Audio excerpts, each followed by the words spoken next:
할렐루야. 우리 서산교회 청년예배 오신 여러분들 주님의 이름으로 환영하고 축복합니다. 네, 청년 찬양팀이 찬양 인도를 섬겼는데 저녁예배 설교는 사실 부교역자 순서에 따라 설교를 하게 되어 있습니다. 그런데 어쩜 때마침 제가 설교를 하게 되었습니다. 근데 청년들이 찬양 인도를 해서, 그리고 제가 설교를 해서 청년 예배가 아니라 오늘 이 자리에 나오신 모든 성도님들이 마음은 여전히 청년이신 줄로 믿습니다. 뜨거운 열정과 꿈을 가진 청년이신 줄로 믿습니다. 사무엘 울만이라는 분이 쓰신 시가 있는데 청춘이라는 시가 있습니다. 그 시의 일부분을 우리가 같이 함께 좀 읽어보았으면 좋겠습니다. 한번 띄워주시겠습니까? 사무엘 울만의 시 청춘, 영어로 되어 있는데 친절하게 번역했습니다. 노란 글씨만 저희 같이 함께 읽어보도록 하겠습니다. 시작. 청춘이란 인생의 어떤 한 기간이 아니라 마음가짐을 뜻한다. 청춘이란 두려움을 물리치는 용기, 안이함을 따르고 싶은 마음을 물리치는 모험심을 의미한다. 때로는 20세 청년보다도 70세 노인에게 청춘이 있다. 나이를 더해가는 것만으로 사람이 늙지 않는다. 꿈을 잃어버릴 때 마음은 늙는다. 세월은 피부를 주름지게 하지만 열정을 포기하는 것은 영혼을 주름지게 만든다. 아무리 나이가 젊은 사람이라고 할지라도 열정을 잃어버렸다면 이미 늙은 것입니다. 그러나 나이를 많이 먹었다고 할지라도 여전히 우리의 마음 가운데 열정과 꿈이 있다면, 그 마음속에 뜨겁게 타오르는 열정이 있다면 여전히 청년인 줄로 믿습니다. 갈렙이 여호수아에게 약속한 땅을 요구할 때 이렇게 이야기합니다. 모세가 헤브론을 약속한 45년 전이나 45년이 지난 85세가 된 지금이나 나는 여전히 강건하여 싸움에 출입에 감당할 능력이 있으니 나에게 이 산지를 주소서. 갈렙은 나이가 85세였으나 여전히 영적으로는 청년이었는 줄로 믿습니다. 사랑하는 청년 여러분, 오늘도 우리가 이 저녁에 주님을 향한 그 뜨거운 열정과 그 마음을 다시 한번 회복하는 시간이 되실 수 있기를 주님의 이름으로 간절히 축복합니다. 다시 한번 청년 예배에 오신 여러분 주님의 이름으로 환영하고 축복합니다. 아멘. 그런 의미에서 성도님들, 오늘 이 예배 가운데 오실 때 그 청년의 마음으로, 당당하게 가벼운 마음으로 좀 이렇게 오셨습니까? 아니면은 도살장에 끌려가는 양처럼 풀이 죽어서, 기가 죽어서 억지로 오셨습니까? 얼굴 표정을 보니까 기쁜 마음으로, 기대하는 마음으로 이 시간 오신 줄로 믿습니다. 그런데 오늘 본문 말씀에 등장하는 인물들은 그러지 못했던 것 같습니다. 저희가 오늘 누가복음 24장 28절부터 32절까지의 말씀을 본문으로 읽었는데, 사실 이 이야기의 전체 스토리는 누가복음 24장 13절부터 35절까지에 걸쳐서 기록이 되어 있습니다. 그리고 이 본문 말씀에는 두 명의 제자가 등장을 합니다. 그런데 이 두 명의 제자는 우리가 잘 알고 있는 예수님의 12명의 제자 중에 속해 있는 사람들은 아니었습니다. 본문 말씀에 의하면 한 제자의 이름은 글로바라고 하고 또 다른 제자의 이름은 우리가 알 수가 없습니다. 그런데 이 두 명의 제자가 목적하는 곳이 있었는데 어디로 가고 있었냐면 예루살렘으로부터 약 25리 떨어진, 그러니까 약 10km 정도 떨어진 엠마오로 가고 있었다고 성경은 기록하고 있습니다. 그런데 오늘 본문 말씀을 잘 살펴보니까 이 두 명의 제자가 예루살렘에서 엠마오로 가고 있는데 엠마오로 가는 그들의 발걸음은 굉장히 무기력했습니다. 풀이 죽어 있었고 얼굴의 기색은 슬픈 기색을 띠고 있었습니다. 오늘 본문 말씀에 24장 17절 말씀 저희 같이 함께 읽어보도록 하겠습니다. 17절 시작. 예수께서 이르시되 너희가 길 가면서 서로 주고받고 하는 이야기가 무엇이냐 하시니 두 사람이 슬픈 빛을 띠고 머물러 서더라. 그들은 무기력해져 있었습니다. 풀이 죽어 있었습니다. 얼굴은 슬픈 빛을 띠고 있었습니다. 그런데 사실 이들은 일주일 전만 해도 그러지 않았습니다. 일주일 전만 해도 굉장히 당당했습니다. 왜냐하면 이들은 예수님과 함께 예루살렘으로 입성했기 때문입니다. 제자들은 예수님께서 예루살렘으로 입성하시면 뭔가 혁명적인 일을 이루실 줄 알았습니다. 뭔가 정치적으로 새로운 일을 이루실 줄 알았습니다. 제자들뿐만 아니라 이 이스라엘 모든 백성, 수많은 백성들이 예수님께서 예루살렘에 오시면 뭔가 기대하는 것 이상으로 새로운 일들을 이루실 줄 알았습니다. 그래서 예수님께서 입성하실 때 수많은 사람들이 길에는 자기의 옷을 깔고 종려나무 가지를 흔들면서 큰 소리로 환호하며 외쳤습니다. 그런데 마태복음 21장 10절 말씀에 의하면 그때 이 사람들이 얼마나 크게 환호했는지 예루살렘 성이 소동한지라고 번역을 하고 있습니다. 그런데 소동하다라고 번역된 이 헬라어는 원래 의미가 지축이 흔들린다. 그러니까 이스라엘 백성들이 얼마나 뜨겁게 환호하면서 예수님을 환영했던지 예루살렘 성이 흔들릴 정도로 크게 환호하고 환영했다는 것입니다. 그러니까 이 두 명의 제자들도 예수님과 함께 예루살렘으로 입성하면서 기대하는 바가 있었던 거예요. 예수님께서 예루살렘에 입성하시면 정치적으로 뭔가 혁명적인 일을 일으키실 텐데 나도 핵심적인 멤버로서 뭔가 한 자리 차지하고 좀 명예도 얻고 좀 내가 원하던 바도 좀 이룰 수 있겠다라고 하는 그런 기대감들이 이 제자들에게도 있었다는 것입니다. 그런데 여러분, 예수님께서 예루살렘에 가셨을 때 무슨 일이 일어났습니까? 예수님께서는 제자들이나 수많은 사람들이 기대했던 것처럼 정치적인 혁명을 일으키신 것이 아니라 오히려 굉장히 무기력한 모습으로 십자가에 못 박혀 돌아가시고 말았습니다. 정치적인 혁명은 없었습니다. 그들이 기대했던 바가 이루어지지 않았다는 것입니다. 제자들은 굉장히 당혹스러운 마음을 감출 수가 없었습니다. 불과 일주일 전만 해도 당당하게 예루살렘에 입성했는데 지금 눈앞에 펼쳐진 상황들은 자신들이 생각했던 일이 전혀 이루어지지 않은 것입니다. 자신들의 뜻하는 바가 전혀 이루어지지 않은 것입니다. 누가복음 24장 21절 말씀에는 이렇게 기록하고 있습니다. 누가복음 24장 21절 시작. 우리는 이 사람이 이스라엘을 속량할 자라고 바랐노라. 이뿐 아니라 이 일이 일어난 지가 사흘째. 우리는 예수님께서 이스라엘을 해방시켜줄 분으로 생각했습니다. 그런데 예수님은 십자가에 못 박혀 죽고 말았습니다. 그러니까 이 사람들이 지금 풀이 죽어 있고 무기력해 있고 슬픈 기색을 띠고 있는 것은 자기 뜻이 이루어지지 않았기 때문입니다. 자기들이 바라던 바가 이루어지지 않았기 때문에 그렇게 무기력한 모습으로 엠마오로 돌아가고 있었다는 것입니다. 예수님께서 십자가에 처형당하고 난 이후에 제자들은 모든 소망을 잃어버린 채 자신들의 근거지로 돌아갔습니다. 우리가 잘 아는 것처럼 베드로와 다른 제자들이 갈릴리로 돌아갔던 것처럼 이 두 명의 제자들도 엠마오가 고향이었던 것 같아요. 옛 삶의 근거지였던 것 같아요. 예수님을 젊음을 다 바쳐서 예수님을 따랐는데 결국에 눈앞에 펼쳐진 상황은 자신들이 계획했던, 자신들이 뜻했던 일들이 전혀 이루어지지 않았습니다. 그러니까 소망을 잃어버린 채 다시 옛삶의 그 근거지, 그 고향인 엠마오로 돌아가고 있었던 것입니다. 그런데 사실은 이 사람들이 결코 풀이 죽어 있을 이유가 전혀 없었다는 것입니다. 물론 예수님께서 십자가에 못 박혀 죽으신 것은 굉장히 충격적인 사건이지만 사실 이 제자들은 예수님께서 이미 3일 만에 부활하셨다라는 소식을 들었습니다. 예수님께서 십자가의 죽음을 이기시고 3일 만에 부활하셨다는 소식을 분명하고 또렷하게 전하여 들었습니다. 스스로도 이렇게 고백을 합니다. 누가복음 24장 22절부터 24절까지 시작. 또한 우리 중에 어떤 여자들이 우리로 놀라게 하였으니 이는 그들이 새벽에 무덤에 갔다가 그의 시체는 보지 못하고 와서 그가 살아나셨다 하는 천사들의 나타남을 보았다 함이라. 또 우리와 함께 한 자 중에 두어 사람이 무덤에 가 과연 여자들이 말한 바와 같음을 보았으나 예수는 보지 못하였느니라 하거늘.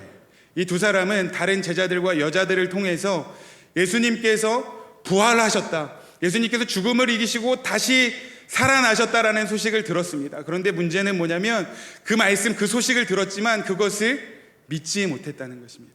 나중에 예수님께서 이 제자들을 다 찾아오셔서 뭐라고 말씀하시냐면 이렇게 말씀하십니다. 25절 말씀입니다. 25절 시작. 이르시되 미련하고 선지자들이 말한 모든 것을 마음에 더디 믿는 자들이요. 분명히 예수님께서 부활했다는 소식을 들었습니다. 그러나 이들은 그 소식을 온전히 마음에 믿음으로 받아들이지를 못했다는 것입니다. 그러니까 이 제자들의 문제는 지식이 없는 것, 하나님의 말씀에 대한 지식이 없는 것이 문제가 아니라 믿음이 없는 것이 문제였다는 것입니다. 그런데 마찬가지로 오늘날 그리스도인들에게 있어서도 가장 심각한 문제 중에 하나가 바로 이것이라고 생각이 되어집니다. 지식이 없는 것이 아니라 믿지 않는 것이 문제입니다. 오늘 우리가 살아가는 이 시대에 우리가 얼마나 풍성한 성경의 지식을 가지고 있습니까? 또 우리가 얼마나 많이, 또 얼마나 자주 하나님의 말씀을 듣고 또 하나님의 말씀을 묵상하며 하나님의 말씀을 배우고 있습니까? 그런데 문제는 그 말씀이 지적인 동의 정도에서만 그친다는 것입니다. 머리로 깨달아지는 정도에만 그친다는 것입니다. 그 하나님의 말씀을 진정으로 살아계신 하나님의 말씀으로, 나에게 주시는 그 말씀으로 받지를 않는다는 것입니다. 여러분, 예수님을 십자가에 못 박은 사람이 누구입니까? 본질적으로는 저와 여러분이지만 역사적으로 따져보자면 예수님을 십자가에 못 박은 주동자들은 대제사장 무리와 바리새인들이었습니다. 그런데 당시에 대제사장 무리와 바리새인들 하면 어떤 사람들입니까? 누구보다 하나님의 율법에 대해서 정통한 자라고 자부하던 사람들, 하나님의 말씀을 잘 알고 있고 율법을 잘 지킨다고 자부하던 사람들이었습니다. 그리고 그 누구보다 종교적인 열심을 가지고 있는 사람들이었습니다. 그리고 지난 고난주간 동안 그 고난주간 말씀을 묵상하는데 이 대제사장 무리와 이 바리새인들은 예수님께서 하신 말씀들도 너무 잘 알고 있었어요. 오히려 그 말씀을 가지고 예수님을 조롱하고 예수님을 모함했습니다. 예수님의 말씀도 잘 알고 하나님의 율법도 잘 알았는데 그들은 그 말씀을 살아계신 하나님의 말씀으로 믿음으로 받지 못했기 때문에 하나님의 아들이신 예수님께서 이 땅의 구세주로 메시아로 오셨지만 결국에는 예수님을 십자가에 못 박는 주동자가 되었다는 것입니다.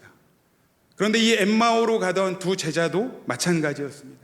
예수님께서 부활하셨다는 소식을 들었지만 믿지 않았다는 것입니다. 예수님께서 돌아가신 것이 문제가 아니라 그들의 믿음이 죽어있는 것이 가장 큰 문제였습니다. 사랑하는 성도 여러분, 우리 주님은 죽음을 이기시고 다시 부활하신 줄로 믿습니다. 그리고 부활하신 그 주님께서 오늘도 지금도 저와 여러분과 이 자리에 함께하고 계시는 줄로 믿습니다.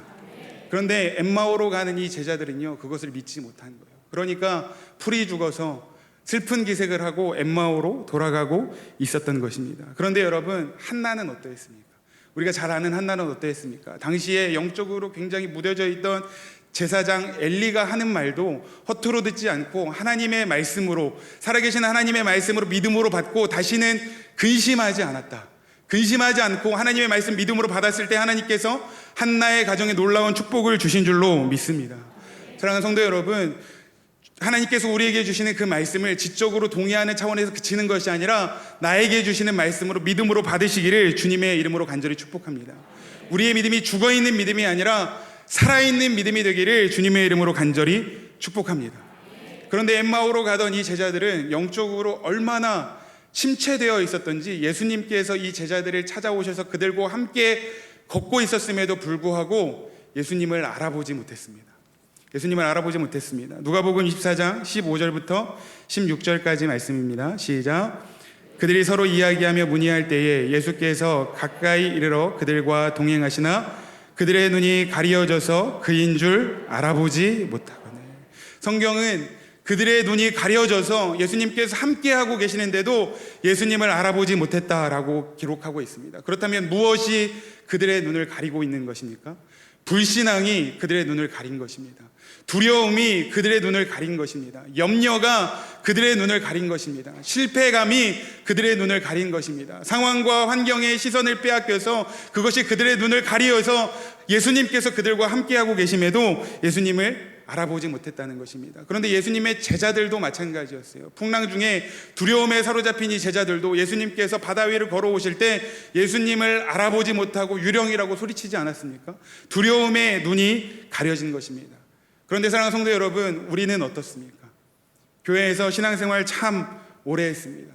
열심히 봉사도 했습니다. 수련회를 통해서 또 부흥회를 통해서 은혜도 많이 받았습니다. 이런저런 활동을 통해서 영적인 경험들도 많이 했고 성경적인 지식도 많이 가지고 있지만 여전히 그리스도인들 가운데 이 제자들처럼 영적인 눈이 가려진 사람들이 너무나도 많이 있다는 것입니다. 여전히 불신앙의 눈이 가려져 있고 상황과 환경의 시선을 빼앗겨서 두려움과 염려 가운데 눈이 가려져 있고 인간적인 생각에 눈이 가려져서 분명히 부활하셔서 살아계신 주님께서 오늘도 지금 나와 함께하고 계시는데 그 주님을 알아보지 못한 채 무기력하게 실패감에 사로잡혀서 신앙생활을 하고 있는 그리스도인들이 얼마나 많은지 모릅니다. 엠마오로 가던 이 두 제자는요, 두려움과 염려 가운데 사로잡혀 있었습니다. 무기력함과 실패감 가운데 사로잡혀 있었습니다. 그럼에도 불구하고 감사한 것은 예수님께서 이 제자들과 끝까지 함께 하셨다는 것입니다. 우리가 주님을 느끼지 못할 때에도 우리 주님은 언제나 우리와 함께 하시는 줄로 믿습니다. 예수님께서 이 예수님을 알아보지도 못하는 이 제자들과 그렇게 끝까지 함께 하신 이유가 무엇입니까? 두려움과 염려 가운데 영적인 눈이 가리워진 그들의 눈을 열어주시기 위해서, 무기력함 가운데 완전히 힘이 빠져 있는 그들에게 영적으로 새 힘을 주시기 위해서, 실패감 가운데 사로잡혀 있는 그들에게 승리를 주시기 위해서 그들과 함께 하시는 줄로 믿습니다. 때로 우리의 인생에도 이런 어려움들이 찾아올 때가 있습니다. 우리가 생각지 못한 실패가 우리의 인생에 찾아올 때가 있습니다. 그리고 신앙생활을 열심히 했는데 어느 순간 갑자기 하나님의 말씀이 믿어지지 않고 영적인 무기력함에 사로잡힐 때도 있습니다. 이런 어려움과 고난과 영적인 문제들이 찾아올 때 우리가 어떻게 이 영적인 문제들을 돌파할 수 있겠습니까? 이 영적인 문제와 어려움을 돌파할 수 있는 비결은 단 하나인 줄로 믿습니다. 십자가 위에서 죽으심으로 우리의 모든 저주를 끊으시고 부활하셔서 오늘도 우리와 함께 하시는 그 주님을 만나면 이 모든 영적인 문제가 해결되는 줄로 믿습니다. 예수님을 만나면 가리워진 영적인 눈이 밝히 열려지게 될 줄로 믿습니다. 예수님께서 이들을 만나 주셨습니다. 그리고 그들의 눈을 밝히 열어주셨다는 것입니다. 누가복음 24장 31절 말씀, 31절 시작. 그들의 눈이 밝아져 그인 줄 알아보더니 예수는 그들에게 보이지 아니하시는지라. 여기서 밝아졌다라고 번역된 이 헬라어가 디아노이고라고 하는 단어입니다. 디아노이고라는 단어인데 이 단어는 수동태로 쓰여진 단어입니다. 그러니까 누군가가 이 제자들의 눈을 열어주었다는 것입니다. 누군가가 외부의 어떤 존재가 가리워진 이들의 눈을 열어주었다는 것입니다. 그러면 누가 이들의 눈을 열어주었겠습니까? 두말할 나위 없이 우리 예수님이신 줄로 믿습니다. 예수님께서 그들의 눈을 열어주셨습니다. 그런데 오늘 31절 말씀에 보니까 이제 눈이 밝아져서 예수님을 알아보게 되었는데 정작 예수님은 이제 그들과 함께 계시지 않았습니다. 그들의 시야에 예수님께서 보이지 않게 된 것입니다. 그렇다면 이 제자들이 어떻게 반응했겠습니까? 이제 막 눈이 밝아졌는데 또 주님께서 우리 곁을 떠나셨구나 하면서 또 실패감에 사로잡히고 또 두려움에 사로잡히고 또 무기력함에 사로잡혔겠습니까? 결코 그렇지 않습니다. 왜요? 지금 내 눈에 예수님께서 보이시지 않지만 영적인 눈이 밝아져서 그 주님이 언제나 나와 함께하고 계시다는 것을 깨달았기 때문입니다. 사랑하는 성도 여러분, 우리 주님은 언제나 우리와 함께 하시는 분이십니다. 우리를 인도하시고 우리를 이끄시고 우리의 인생을 책임져 주시는 분이신 줄로 믿습니다. 그런데 예수님께서는 이 영적으로 눈이 가려진 제자들의 눈을 열어주셨을 뿐만 아니라 성경을 풀어주셨다라고 성경은 기록하고 있습니다. 누가복음 24장 32절 말씀입니다. 32절 시작.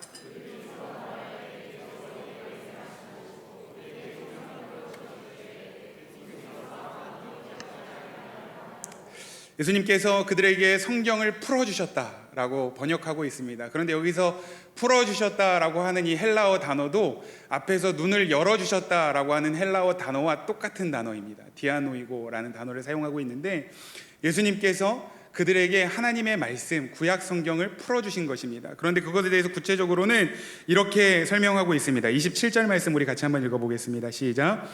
이에 모세와 모든 선지자들의 글로 시작하여 모든 성경에 쓴 바 자기에 관한 것을 자세히 설명하시니라. 아멘. 예수님께서는 이 두 제자들에게 성경을 자세하게 가르쳐 주셨습니다. 모세로부터 선지자들이 기록한 성경, 그러니까 구약 성경 전체를 가르쳐 주셨는데 이 27절 말씀에 보니까 성경을 가르쳐 주실 때 무엇에 대해서 가르쳐 주셨다라고 기록하고 있습니까? 노란 글씨로 자기에 관한 것. 이 모든 성경이 자기에 관한 것이다 라고 가르쳐 주셨습니다. 이 자기가 누구입니까? 예수님. 이 모든 성경이 예수님에 관한 증언이라는 것을 가르쳐 주신 것입니다. 사랑하는 성도 여러분, 모든 성경은 하나님의 감동으로 된 것인 줄로 믿습니다. 하나님이 어떠한 분이신지, 또 우리는 어떠한 존재인지, 이 땅에 어떠한 문제가 생긴 것인지, 그리고 하나님께서 이 세상을 또 저와 여러분들을 얼마나 사랑하시는지, 왜 하나님께서 독생자 아들 예수 그리스도를 이 땅에 보내실 수밖에 없었는지, 그리고 우리가 어떻게 구원을 받게 되었는지, 구원받은 우리가 어떻게 살아가야 하는지 모든 진리가 이 성경 안에 담겨진 줄로 믿습니다. 성경은 살아계신 하나님의 말씀인 줄로 믿습니다. 이 하나님의 말씀이 우리의 삶의 유일한 기준이요 절대적인 기준이 되며 또한 삶의 지침이 되는 줄로 믿습니다. 그런데 거기에서 더 나아가서 우리는 성경을 묵상할 때마다 예수 그리스도를 발견해야 합니다. 성경의 말씀을 묵상할 때마다 단지 나의 인생의 어떤 문제를 해결하기 위한 답을 찾는 것 이상으로 이제는 우리가 말씀을 통해서 예수 그리스도를 발견해야 할 줄로 믿습니다. 왜요? 이 성경은 예수 그리스도에 대한 증언이기 때문입니다. 성경은 처음부터 끝까지 예수 그리스도를 증언하고 있습니다. 그래서 우리가 예수 그리스도를 발견할 때 예수 그리스도 안에 모든 것이 담겨 있는 줄로 믿습니다. 예수가 우리의 소망인 줄로 믿습니다. 우리가 통성경을 하면서 가장 핵심적으로 강조하는 것이 뭐냐면 이것입니다. 성경 한 권으로 충분합니다. 성경 한 권으로 충분합니다. 그런데 성경 한 권으로 충분하다는 이야기가 무슨 이야기입니까? 성경 한 권으로 충분하다는 것은 성경이 증언하고 있는 예수 그리스도 한 분으로 충분하다는 것입니다. 아멘. 다 같이 한번 따라해 보시겠습니다. 성경 한 권으로 충분합니다. 다시 한번 따라 하시겠습니다. 예수님 한 분으로 충분합니다. 아멘. 정말 예수님 한 분으로 충분하십니까? 예수님께서는요, 이 두 명의 제자들에게 이 성경이 예수님의 스토리라는 것을 풀어주셨습니다. 그리고 예수님의 십자가의 죽음과 부활의 의미가 무엇인지를 정확하게 가르쳐 주셨습니다. 영적인 눈을 열어주시고 성경을 풀어주셨습니다. 영적인 눈이 열리고 성경이 풀어지니까 이들의 삶에 어떤 변화가 일어났습니까? 32절 말씀 우리 다시 한번 읽어보겠습니다. 32절 시작. 그들이 서로 말하되 길에서 우리에게 말씀하시고 우리에게 성경을 풀어주실 때에 우리 속에서 마음이 뜨겁지 아니하더냐. 아멘. 아멘. 영의 눈을 열어주시고 성경을 풀어주시니까 이들의 마음이 뜨거워졌습니다.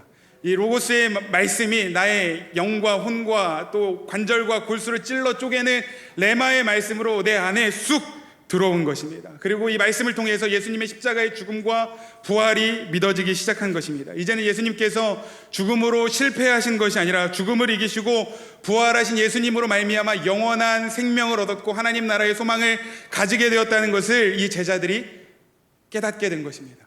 두려움에 사로잡혔던 마음들이 깨어졌습니다.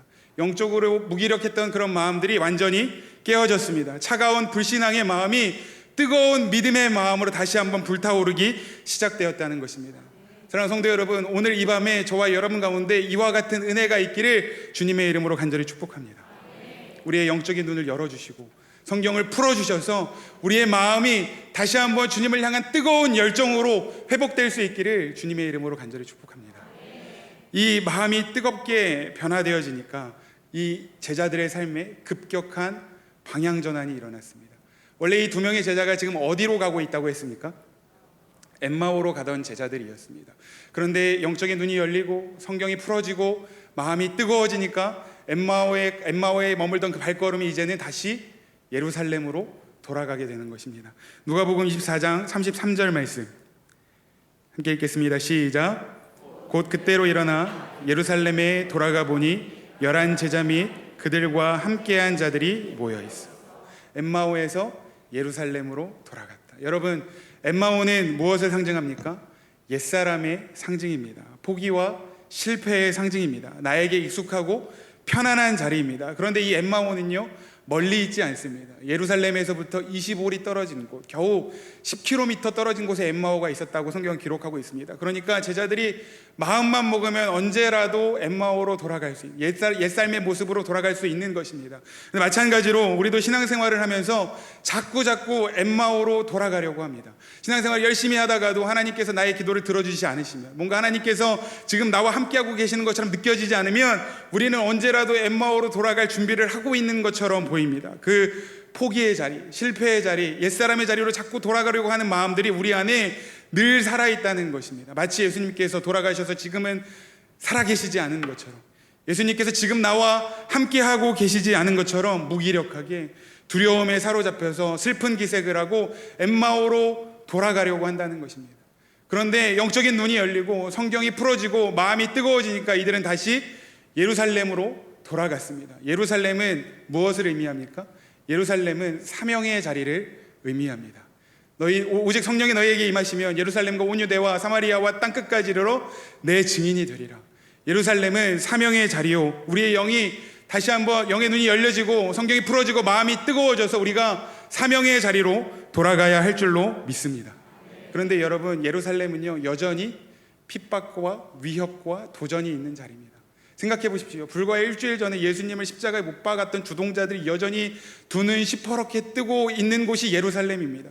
그리고 예수님을 믿고 따르는 그리스도인들에게 적대적인 사람들이 여전히 있는 곳이 예루살렘입니다. 그럼에도 불구하고 이 제자들은 불과 얼마 전까지 무기력하게 엠마오로 가던 이 제자들이 마음이 뜨거워지니까 여전히 위협이 있고 어려움이 있고 고난이 있는 그 예루살렘으로 돌아가기로 결정했다는 것입니다. 더 이상 두려워하지 않는다는 것입니다. 왜요? 이제는 내가 변화되었기 때문입니다. 내가 마음이 뜨거워졌기 때문입니다. 뿐만 아니라 주님께서 언제나 나와 함께하고 계심을 믿었기 때문입니다. 이들은 사명의 자리로 돌아갔습니다. 사랑하는 성도 여러분, 우리도 마찬가지로 다시 한번 사명의 자리로 돌아가야 할 줄로 믿습니다. 다시 한번 말씀의 자리로 돌아가야 할 줄로 믿습니다. 다시 한번 기도의 자리로 돌아가야 할 줄로 믿습니다. 다시 한번 예배의 자리로 우리가 돌아가야 할 줄로 믿습니다. 여러분, 우리 교회가 얼마나 말씀을 강조하는 교회입니까? 말씀을 배우고 말씀으로 양육을 받고 말씀으로 훈련을 받기에 정말 이처럼 좋은 교회가 없다고 생각이 되어집니다. 사랑하는 성도 여러분, 말씀은 신앙의 핵심인 줄로 믿습니다. 그러니까 우리가 말씀을 묵상하고 말씀을 배우고 말씀으로 훈련을 받고 말씀으로 양육을 받는 것은 뭔가 사역을 할 때 필요한 어떤 능력을 얻기 위해서 하는 것이 아니라, 사랑하는 성도 여러분, 말씀을 묵상하는 것이 가장 위대한 사역인 줄로 믿습니다. 우리가 지금 이때 오히려 더욱 말씀의 자리로 돌아가야 할 줄로 믿습니다. 사랑하는 성도 여러분, 말씀의 자리로 돌아가십시다. 그리고 이제 우리가 다시 한번 기도의 자리로 돌아가야 하는 줄로 믿습니다. 기도는요, 생명줄과 같습니다. 우리가 그 기도의 줄을 놓치지 않기를 간절히 소망합니다. 특별히 제가 저희 서산교회에 와서 내가 정말 이 서산교회에 잘 왔다고 생각한 적이 있습니다. 그때가 언제냐면 처음 예배를 드린 날입니다.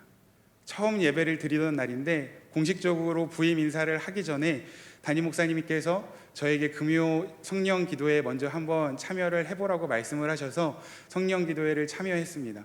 저 뒤에 저쪽에 앉아서 예배를 드리는데 찬양과 말씀이 얼마나 뜨거웠는지 모릅니다. 그런데 그 찬양과 말씀도 너무 뜨거웠지만 저를 놀라게 한 것이 하나 있었는데, 그것이 무엇이었냐면 기도합시다 하니까 우리 학생들, 청년들 할 것 없이 다 뛰어 올라오는 것입니다.